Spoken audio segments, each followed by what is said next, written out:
我真的不知道，我是不知道当时会到底怎么？他才40岁啊，那时候是。My dad, he had already passed away. Back in China, my grandpa would rather lie and say, "Oh, he's doing well. He's in America. He's living with his, daughter and wife." Mental health is a very Western concept. Within Vietnamese culture, words for mental health are highly, highly stigmatized, and in other Asian languages, there's not even words to translate. Things got to the point where I couldn't take it anymore. I tried to take my own life. I asked them to take me to the hospital, and they refused. A lot of times it's neglected. The problem becomes so enormous, the state of crisis. Not only denial, but they're worried. They're like, oh, is it going to affect college?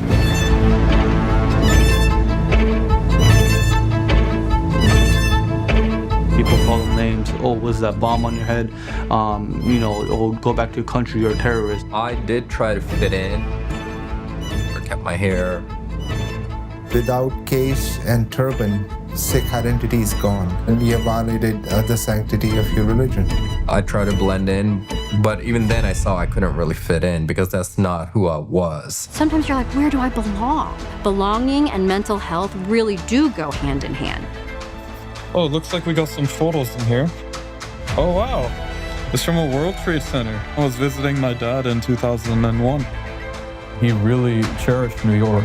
He was like exiled in a way, right? He lost something that he was so fond of. I thought by recovering the South, it would have given me back, the childhood that I lost. Our youth in the Asian American population internalize the sense of shame from their parents about seeking help for mental health.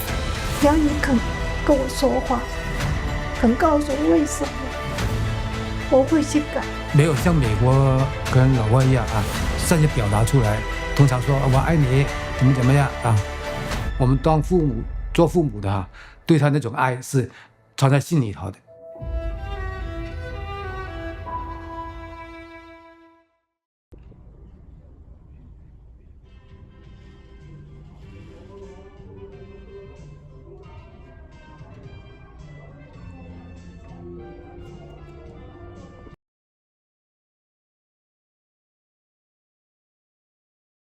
So I want to take a moment to introduce our panel. We're going to be joined by Dr. Chang-Fu Chang, who is, of course, the writer and director of Silent War. He's a seasoned documentarian. He's spent years capturing untold stories of mental health in Asian American communities. His work reflects deep commitment to truth, compassion, and cultural reckoning, as we all witnessed from that amazing documentary. We're also joined by Dr. Justin Chin.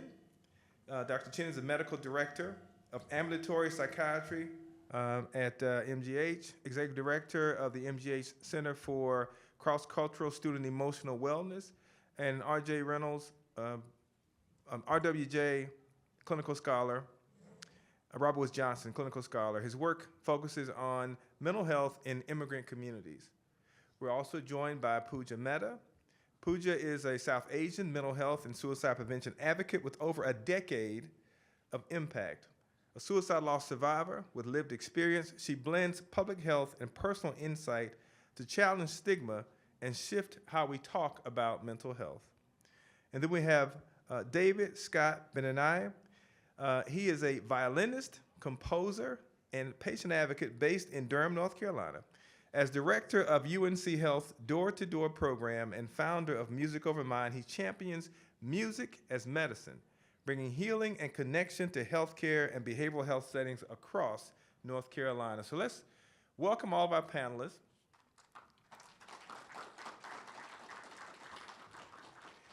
And I'd like to start this conversation by asking each of our panelists to introduce themselves and to also share a little bit about what resonated most with you from the film and how it relates to the work that you do. And I want to start with Dr. Chang, if we can. And Dr. Chang, I'd really like for you to also talk a little bit about the motivation for you behind making this incredible film.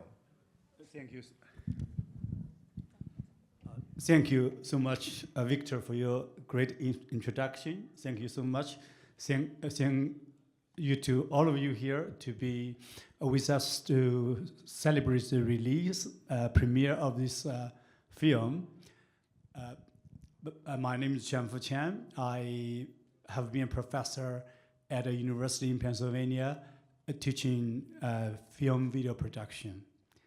And I was born in China. I came to the United States in 1995 to do a doctoral study at Purdue University, and I graduated in 2000. I have since being a professor. Over the years, every few years, I produce a documentary feature focusing on human interest stories. And this is my work of 5 years. I really want to take this opportunity to thank many of you here. Without you, there would be no program like this. It sounds like cliche. I really mean so. And the motivation to this program was that during the pandemic, I was approached by community leaders, organizational leaders, and friends, including Lily Chen, for making a documentary. And it was very hard, but I'm so happy we are at this place. So I would like, first of all, really thank someone here who already has the most credit. I know who I'm talking about, right? But there's one credit many of you don't know. Lily Chen is the hardworking, all-powerful producer for this documentary. We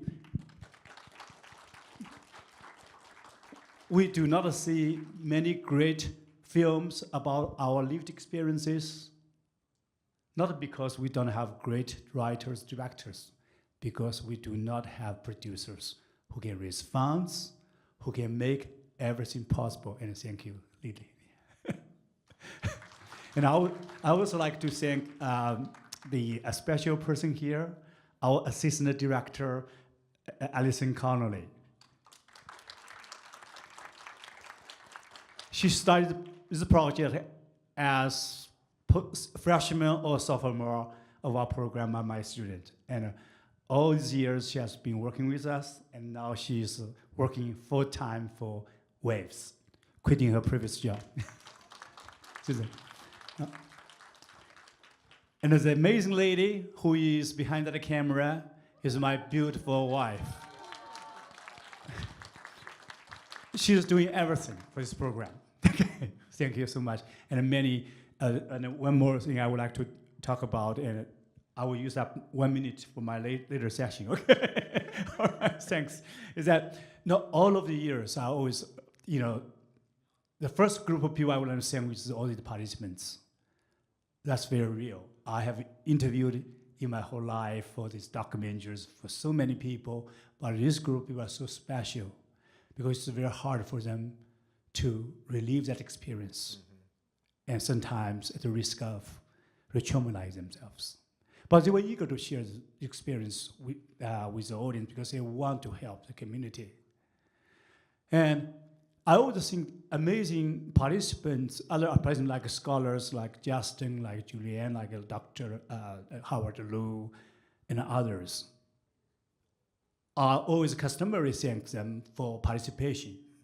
After I was a member of the audience, listened to their stories, I realized how much they contributed to our community, not only because of them participating in this project, but also being a professional in mental health area to help our community, how much they have to go through. Because as a director for 5 years, this is the hardest program I've ever done.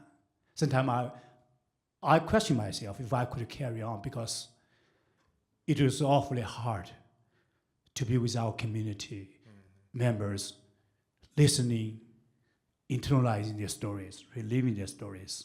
And I'm very happy here, finally, I'm able to have this conversation, to share my work for the betterment of our community here. Thank you so much. Thank you, and thank you again for such an amazing documentary. Pooja. Hi everyone, my name is Pooja Mehta. I am the Asian American Community Outreach Lead for the State Department of Mental Health here in North Carolina. Just wow. I have napkins. I will start crying at some point during my response. So there are two events in my life that shape the work that I do today. When I was 15, I got diagnosed with anxiety with auditory hallucinations. And when I was 25, I lost my brother to suicide. And what is the point of documentaries? What is the point of filmmaking? For representation, right? To tell stories that might not be in the popular culture.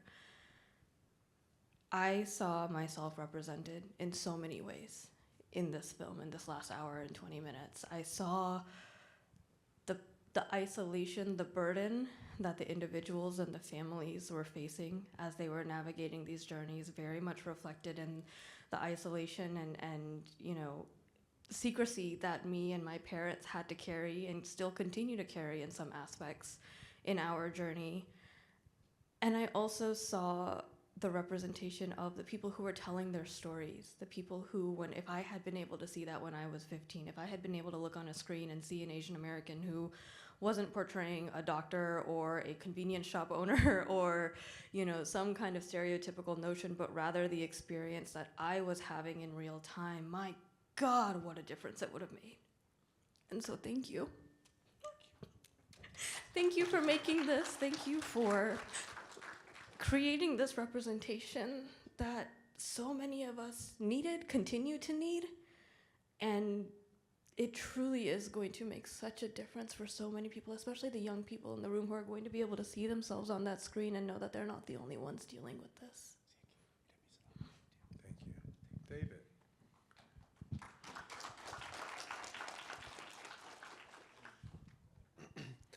I just want to echo what Pooja was saying. The film was able to resound in my heart and in my mind as a patient, as an Asian American, as someone working in the field. I also was diagnosed in 2006 with schizoaffective disorder, and it was a long road to recovery. It was a 10-year process. I'm 20 years outside of my diagnosis. And,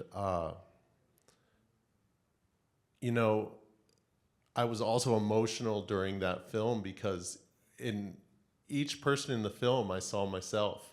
There were so many parallel stories that they were saying that happened to me.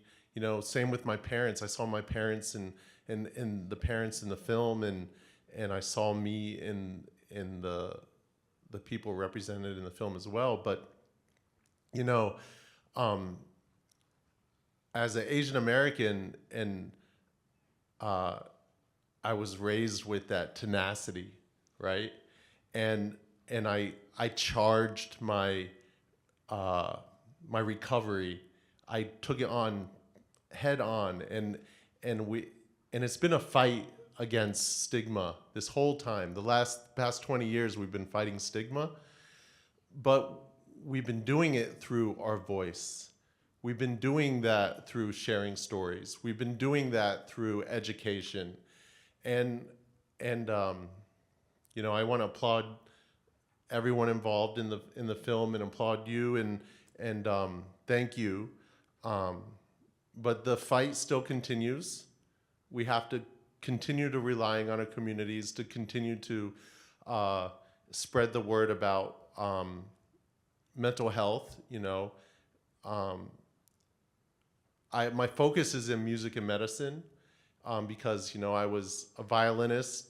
I started at age 5. I've been playing for over 37 years, but I've been able to do live interventional musical programming in over 11 hospitals and clinics. We do at UNC, we partnered with various nonprofits across the state of North Carolina, hosting musical programming for mental health patients at various facilities, including Butner State Psychiatric Hospital. We're at a farm 2 days a week for mental health clients with tiny homes, partnered with XDS and UNC. Now we have it at we partnered with Wake, Duke, UNC, doing a new wellness hub, all non-clinical services for mental health patients, completely free at the Whitaker Mills Center of Excellence, UNC Community Mental Health location. And where the fight continues, you know, the fight to crush stigma, to improve our lives, to improve mental health. I am not symptomatic anymore, but I was able to achieve that through med compliance, through my strong support network, through experiences, bettering myself every single day. I'm married now, I have 2 daughters, a full-time job doing this, but 20 years ago, I couldn't walk into a gas station. I couldn't walk into a grocery store. I couldn't go into a restaurant without severe anxiety, right? But I just, you know, healing every day still, you know, and thank you for allowing me to be a part of this panel, share my story, and speak to everyone about the work that I do, and hear stories with my peers here about the work we all do, and keep pushing, keep spreading the word, and fight stigma, and heal every day. Thank you so much. Whew. I'm still processing here. So let me start by also extending my admiration to Dr. Chang, because as you heard, there's vicarious trauma in this work, and he carried that in order to bring this over the finish line. It's really hard to sit with these stories, and you know, not being a trained professional in this area, but I think when the question that Vic, you asked, I'm meditating on, which is what most struck us about the film. I'm actually going to quote, I think it was Irene, psychiatrist, who said, "This is a story of love." And that is absolutely what I see here. It's a human story. And so what moves me so much is the journey of these parents. I mean, these are the heroes, right? It's an amazing story of, I don't understand this, but I'm willing to be humble enough to try. And I remember my dad joking when he saw me give a talk about mental health. He was like, "You're trying to change 2,000 years of Chinese culture." We're not trying to change the culture, but I think you know, it really is. When we think about stigma, the whole point is that we push it under the rug, and unfortunately, that just makes it worse, right? Because those people disappear, and I think that's what we see in our communities when someone has mental health concerns, suicide. That's when they need you the most. Us, I mean, the community, and yet that's when the community pulls away.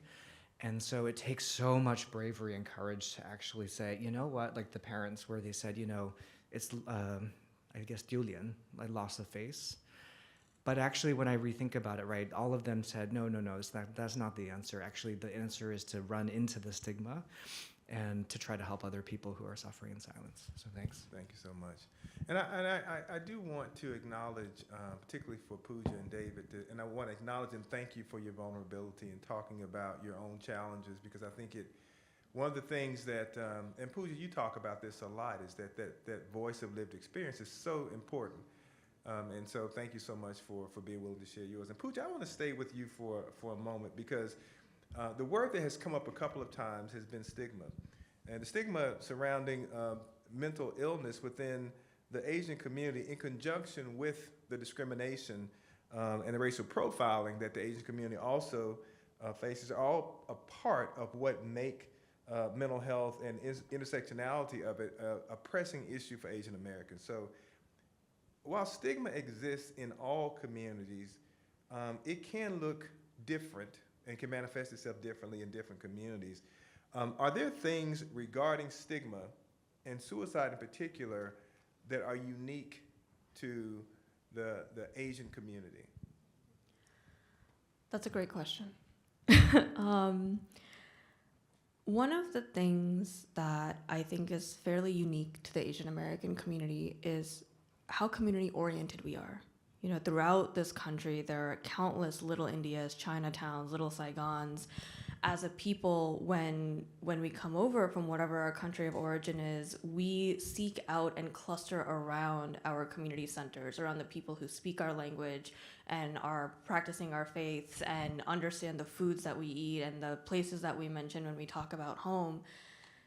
And part of what comes over as well is this lack of understanding or misinterpretations about mental health, about suicide. You know, in the film, they mentioned the contagion of it all, of how if somebody is showing symptoms, you can't affiliate yourself with them because you might catch the crazy, or whatever the language that was used. And so you find yourself in this position of, I can either be a part of my community and lean into this infrastructure that has given me basically everything in this country, or I can talk about what I'm dealing with. You can't have it both ways. And I think that is part of where a lot of the stigma comes from, at least in my personal experience. When I got diagnosed, I was incredibly, incredibly lucky that my parents were very aware of what was going on and were very aware of where to go to get me help and support. But one of the things that they told me was, don't tell anyone about this. Because I was 15 and my social, my cultural, my religious connection was all through the temple. And they knew that if I started talking about this with the people in my temple, that I would lose all of that. Stigma is a safety measure. Right, it is a way to, like the stigma is perpetuated by protecting that safety of so many of these other protective factors that we have. And this was really demonstrated well in the film of how are we turning the narrative on that? How are we taking our cultures and our communities and our spaces, and instead of kind of splitting them away from these issues, turning them into spaces where we can talk about these issues? So thank you. I want to kind of build on that. Dr. Chen, I want to go to you with this next question, because we talk about the challenges around stigma, but we also acknowledge that people, especially our younger folks, are more open to talking about mental health and mental health challenges today, yet we still see the suicide rates increasing. Can you speak to what may be some of the causes of why we're seeing those rates continue to increase, and what might we do to bring those rates down?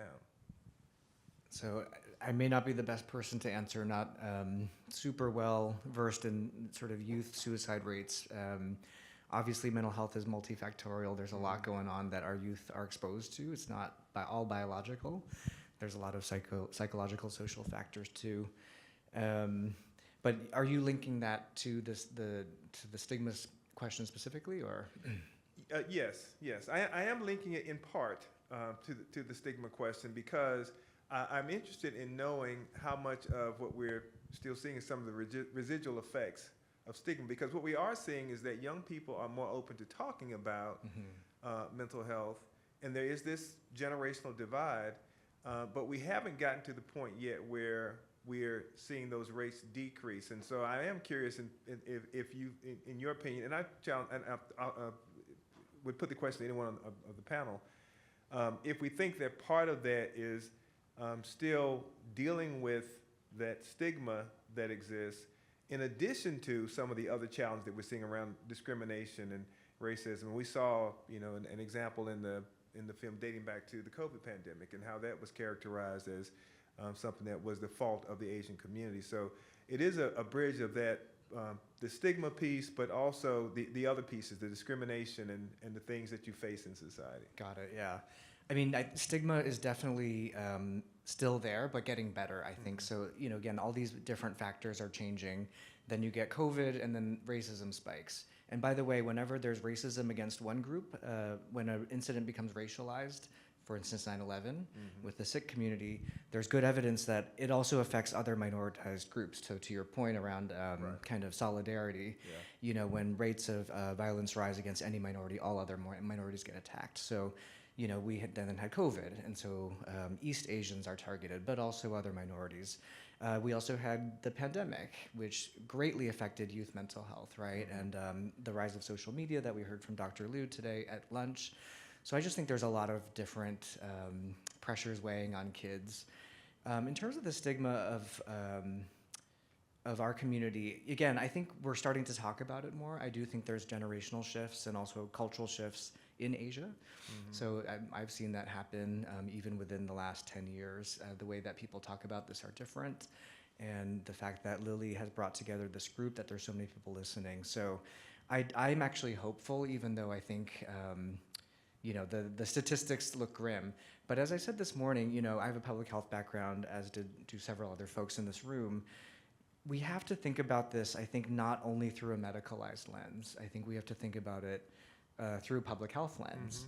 And what are the interventions that we can take at a population level? So like I said, not getting everyone into individual, everyone should get therapy if they need it, of course. But what is it that we as a community can do? And I think breaking the stigma, because what's funny is that we treat these things with so much fear. And it's like, oh my gosh, my child has this. But as we saw from multiple stories on this panel, not to mention in the film, people get better. This is not like a death sentence by any means. We treat it like that, partly because through that stigma, but actually, once you can talk about it and once there's a community that comes around you, folks get better. So I am hopeful that as we shift the culture, we can reserve mental health treatments for those who truly need it, but then a lot of other folks may not have to get to that point. Thank you. So David, I want to pitch this next question to you as a patient advocate. What advice would you give to someone who is concerned about someone, whether it's a child, whether it's a spouse, a friend, loved one, if they're concerned about someone who they think may be having suicidal thoughts? What advice would you give to them? That's a great question. I don't think it's a one size fits all. Obviously, I think transparency is good, and to tell a medical professional. For my case, in my story, I wasn't suicidal, but in my work and in my field, sometimes a patient might express suicidal thoughts, and we refer them to the team that we have, our clinical team as well. For me, in my break, I had a severe psychotic break in 2006 where I was hospitalized. So I had mania up to a year, and then I was hospitalized in a severe psychotic episode. And,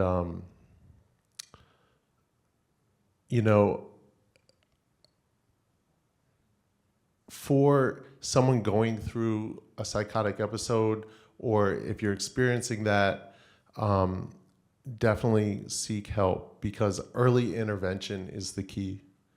Early intervention is the key to a path to recovery. I will say recovery is not like a cold. It's not going to be 2 weeks. It's going to be a lifetime. Recovery for me, to a point where I could function in society, was 10 years. But I had the support network. I had, and for me, initially, I fought all my doctors. I fought my parents. I fought the support system that was keeping me alive. I was in denial of my illness. So there were a lot of bridges that had to be built. There were a lot of bridges that had to be repaired over time. I lost friends, but I gained so much more. My parents and I used to give a talk at NAMI where my mom used to say, she started the talk out saying, the son we knew is gone. But at the end of the talk, she talks about how changed I am as a person and how better I am as a person than I was before. And life is so much richer now than I was pre-break. So if anyone is experiencing suicidal thoughts, definitely seek help as soon as possible. but you know, it truly is a test of patience. Recovery and mental health is a test of patience. So, yeah. Yes, and as Pooja is elaborating on this question, I want to invite you, if you have questions, to make your way to the microphone stand. If you have questions for the panel. So I want to build on what David was saying. September is Suicide Prevention Month, and all throughout the month, you're hearing and seeing all of these things of check in on your friends and make sure that you know the crisis numbers and this and that. And I think when we talk about suicide as a society, we're talking about it at the point of crisis. We're talking about it at the point that someone has attempted to take their own life or completed taking their own life. But there are so many steps that lead up to that. But the problem is, because we are thinking about suicide as a crisis at all times, when someone is experiencing that low-grade ideation where they're, I don't know if I want to wake up tomorrow morning, or like things just kind of feel off, it feels too difficult to move through the world, it's still treated like a crisis. When after my brother died, that was the only time in my life that I wanted to die because it was too hard. But I knew that wasn't an option because I know the pain. It was kind of a paradox, right? I know the pain of suicide loss, and that pain is making me want to die by suicide, but I can't put that on my loved ones, so what do I do? And I remember going to a clinic because I was experiencing low-grade suicidal ideation. I was experiencing that life is too difficult to live, and I don't know how much longer I can keep faking it, but I want to turn it around. I don't want to follow through on that. And I went to a clinic looking for help, and they said, well, we can't help you. We don't really have support systems for you, and basically come back in a few months where you're at the point of crisis. Why? So I think we also, part of like making it safe, like doing true suicide prevention work, is making it okay for people to say that they are experiencing suicidal ideation and meeting them where they're at. Sometimes it is call 988, call 911, get them to the emergency room ASAP. But sometimes, actually most times, it's let's talk about this. Let me hear you. Let's have a conversation about it. And let's figure out where to go from here. It might be that we get you mental health care. It might be that we get you financial support. It might be that we get you housing security. It might be that we talk about your job situation. There's so many things that could be driving this. And the answer doesn't always have to be, let's get you to the emergency room and checked out by a psychiatrist ASAP. Yeah, and you raise a lot of really valid points there, because one of the challenges I think when we talk about suicide is that we often talk about suicide as if it is a disease, and it actually is not a disease. What suicide is the worst possible outcome of a combination of a lot of very complex things that often includes mental health challenges. But if that's the case, if it's a combination of a lot of complex things, that means there are things that we can do to prevent suicide if we have the right resources in communities where people live, work, play, and worship. And part of the challenge is that we have traditionally had a one-size-fits-all approach to suicide prevention, and we have not had resources where communities can see themselves in those resources, which means that we also have to think differently about what access is. Access is not about more of the same resources. Access is about creating resources that are culturally relevant, that are relatable to your lived experience, and perhaps most importantly, creating resources that the community is willing to use. Because if you put resources in a community that a community is not going to use, either because they don't understand the resources, they're afraid of the resources, or simply because they don't see themselves in the resources, you have not given that community access to what they need for their mental well-being. You've only given yourself access to that community, and that's a very different thing. Do we need this mic?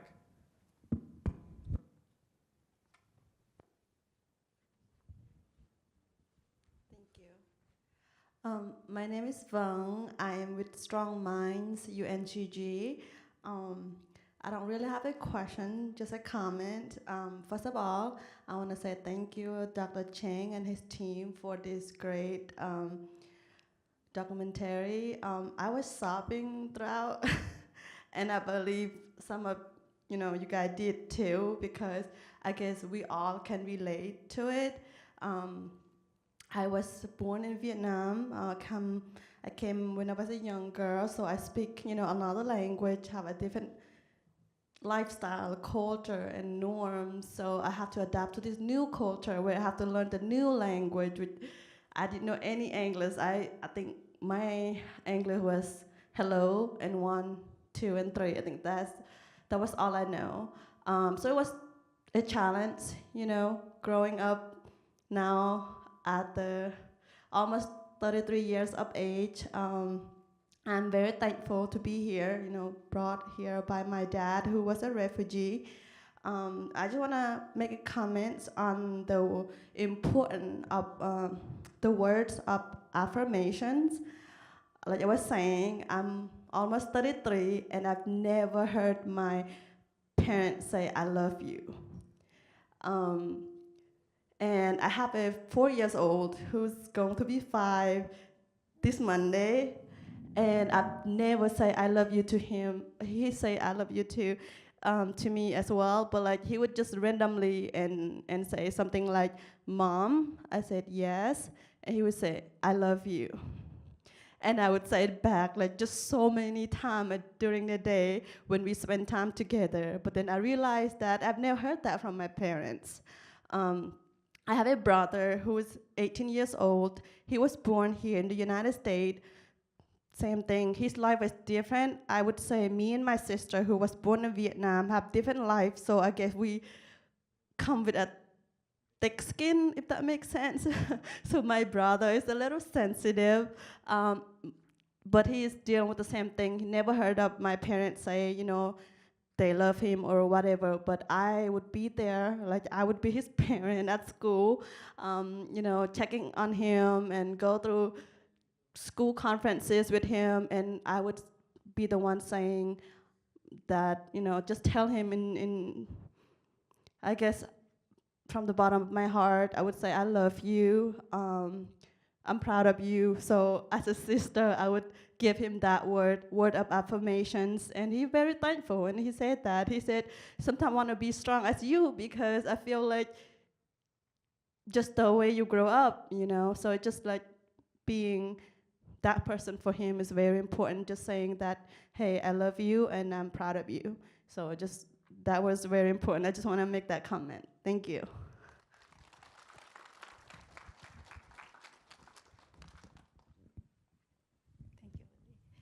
Thank you so much, the director and all the staff in making this film possible. I enjoyed this film so much, and I had several crying moments while watching it. The film resonates a lot with what I have been through and whatever my partner has been through. And I see a lot of the scenes that is kind of like, oh, this is my story, and this is her story too. I have one question for Director Chang. How did you recruit them? Because this is something that is rarely seen in the Chinese community, Chinese American community, and Asian community as well. That they're willing to be talking about their vulnerable selves in front of the camera, and I think this is just so rare. So I want to ask you these questions, and how did you recruit them? Thank you. Thank you. Thanks for the comments. And really, Lily and the team did the most of the work. I was brought in as an outsider filmmaker, and they had a 6th grade reputation, the connections with the community. So they helped me to connect with people. But there are a few things we did as a team, that we understand how important, how sensitive the subject matter is, their stories, and we want to make sure we build a great trust. Then once we realize that, once we have that trust, they know that we are part of a community, and they have that pent up desire, actually emotion, want to share. It's like we all close our door, and there are some areas that packed and the shelf never touch it. It's hard, but once they open it, they realize, though it's almost like a floodgate.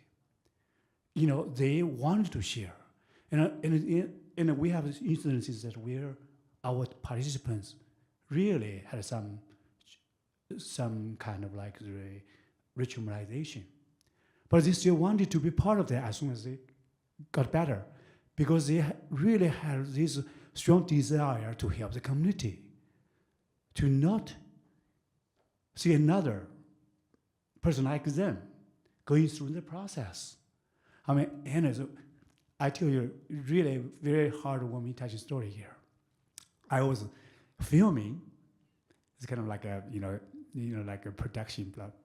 I was filming in Canada in the park, beautiful park in the fall, with Gabinda and his mother. Halfway, they stopped. Gabinda showed up, flashing his phone. Here's a photo. I said, what is going on? Gabinda told me, right? He really believes how important they share the story to the whole community, the community, and our Asian American community. And he understood that. And he knew that his mother would be on the same page, but it would take time.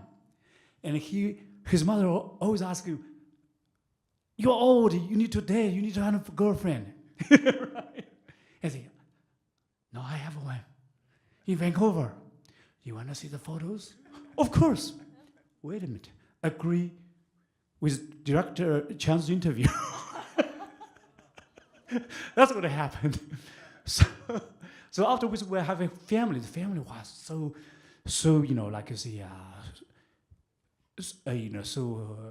Winnie is so happy to be part of that. We just came back from a wedding with with Gabinda, with the family. Just like both of us were like members of their family. Thank you. So thank you so much. Let's give this panel another round of applause. And again, Dr. Chang, thank you so much for such an impactful, powerful documentary that highlights, in large part, it just highlights the power of storytelling. I think it resonated with everyone in the room. It resonated with me. I saw so much of my own culture around the stigma and some of the things that were brought out in the film. So thank you again so much. I know you all have been sitting for a very long time, so thank you all so much as well. And I will turn it back over to, or I don't know what to do next. Wow, okay. This was an amazing day. I want to thank everyone for coming. I think we need Dr. Chen to come up here and say some final words, right? Come on. Come on.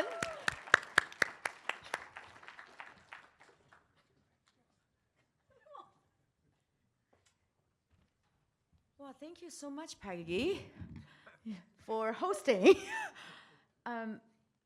I think I'm just so full of gratitude. You're looking at all of you and so many panels and the vulnerability sharing your stories and the dedication, especially Director Chang. I think we have some very, very emotional moments. And I remember we were on one of the webinars with Google. I think I cried because I didn't know how much you have endure, because I wasn't a mental health professional, right, to be transparent. So I remember I reached out to Justin and Juliana. I said, hey guys, you need to help Director Chang. I think that it was so vicarious trauma, the trauma in the heart feelings. And I remember also one time you have shared with me, I'm sure that you didn't mind, and one of the characters on the film, and then he came, you were so emotional. And you told me that I just couldn't believe this. I have the best interview in my life and the best stories I ever heard from this character, but I forgot to turn my song on. That was hours of work, but I think you're so emotional crying because you knew that you couldn't go back to her. You knew that you couldn't get the same story again. So, and Ruiming, right, you always, Changfu, Director Chang's wife, I think you just volunteer into this job. But anyway, I think this is some of the things I'm just so grateful for your dedication. And then obviously, like a lot of things I didn't know what I got into yet. It's like, oh, sure, let's do it. What producer supposed to mean? Let's just do it. But anyway, it was actually quite, I did like essentially nothing. I mean, in terms of making the films, right? Nothing. But I said, oh my gosh, we told ourselves, we're never going to make another film again. It was so hard, it was so expensive, and I hope you don't mind I sharing this again. And it was so expensive that the Director Chang actually had to take out of his pension to finish the post-production. Okay, that's that level of dedication. And then dozens and dozens of characters in the film, they all devoted their time there because, like you said, they wanted to help the community, right? And then you and Ruiming and Allison, and all the, characters, Justin, Juliana, Dr. Harvey Liu, so many people.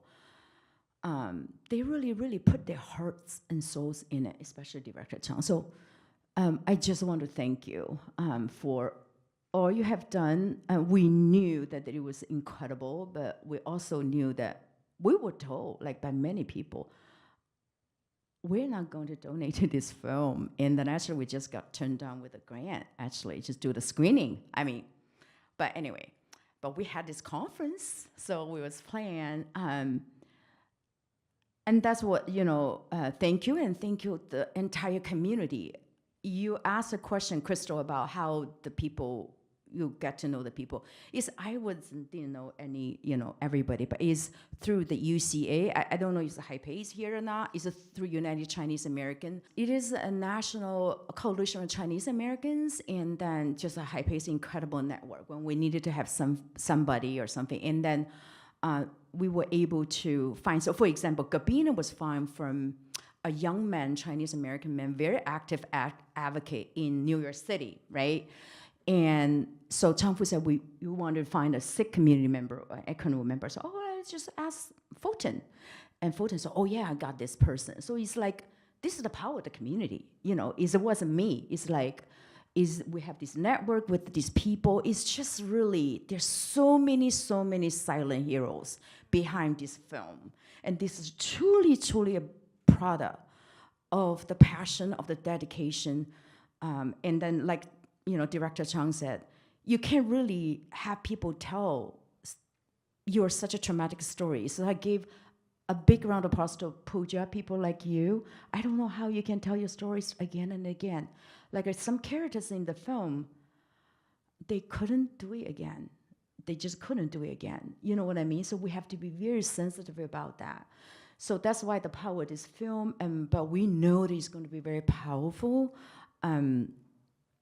So just thank you again. And then another thing is that moving forward, what we're going to do, right? So we have a lot of interest, wanted to see the screening. And so now the film is done. We really hope that if you like it, I think all of you think it is a very powerful tool to destigmatize mental health. This is the really first in the nation about Asian American mental health film. So share the word, host a screening, help to support the film in whatever way that you can, right? We do have a donation box, and then we have a link tree because our volunteer, Sissy, our logistics chair, keeps saying, Lily, we gotta have people put it. I said, let's tone it down. We just want to provide the free services. So eventually we settle on, we have 3 QR codes. One is a program evaluation, one is a program, the other one is connect with us and support us. So we didn't want to donate to us. I guess we're just a little bit shy about asking for help, right? So we just want to do the good work. That's certainly true about Dr. Cheng. He's like, I'm going to take your money out of the pension. I said, you're not going to do that, but okay, you do that. We're going to make sure you get the money back. So anyway, so yeah, so again, thank you so much for all of you to being here. And thank you, Director Chang. Again, Raimi, can we give Raimi a round of applause? Yeah. And thank you so much. And Ali, do you want to say a few words? Yeah. This is the assistant director. I only have one thing to say. Thank you, Lily, and thank you all for being here.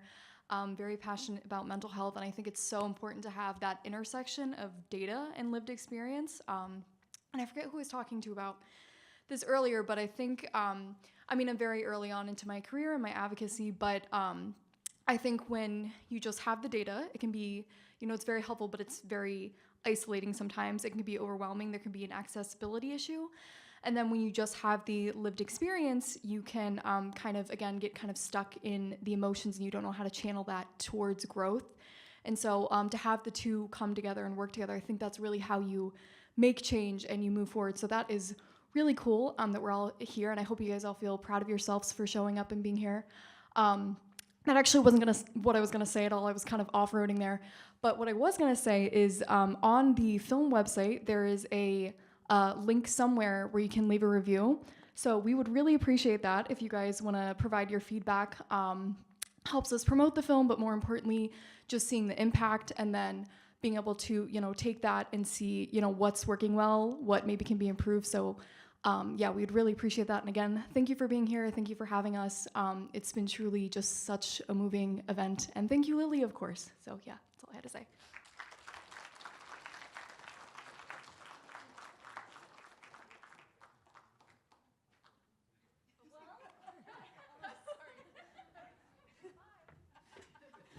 I just wanted to come up here and say that we're done. Thank you everyone for showing up, people who have traveled here, people who have spent the whole day, people who got up at 6 a.m. to get ready for the day. The round of applause for everyone here. Thank you.